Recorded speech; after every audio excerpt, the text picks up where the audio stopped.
Считаем, что поиск всеобъемлющего и справедливого урегулирования Russia and Greece's announcement that they had signed an agreement for a natural gas pipeline Friday is the latest sign the two countries are cozying up to each other, which could spell trouble for the rest of Europe. Neither Greece nor Russia are on particularly good terms with the European Union right now. Greece is in the middle of a debt crisis that, in worst-case scenario, could mean an exit from the eurozone. On Thursday, yet another round of talks ended with no agreement from Greece to pay its debt. And Russia has been hit hard by Western-imposed economic sanctions because of its role in eastern Ukraine. So the two countries are starting to turn to each other for the kind of political support they each desperately need, which will just widen the divide between the two countries and Europe.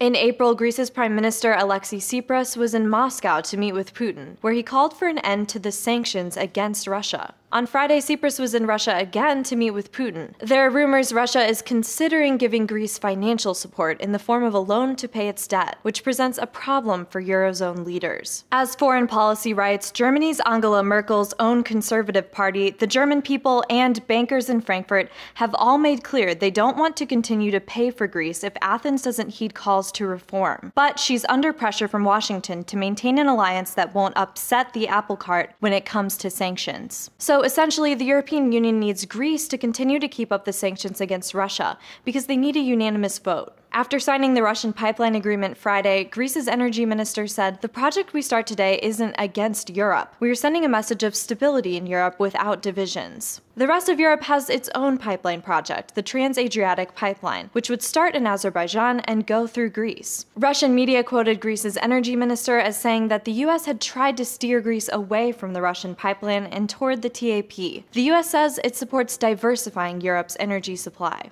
Putin and Tsipras will meet later Friday, which is when we could find out if the rumors are true about Russian financial help for Greece. For Newsy, I'm Kate Grumke.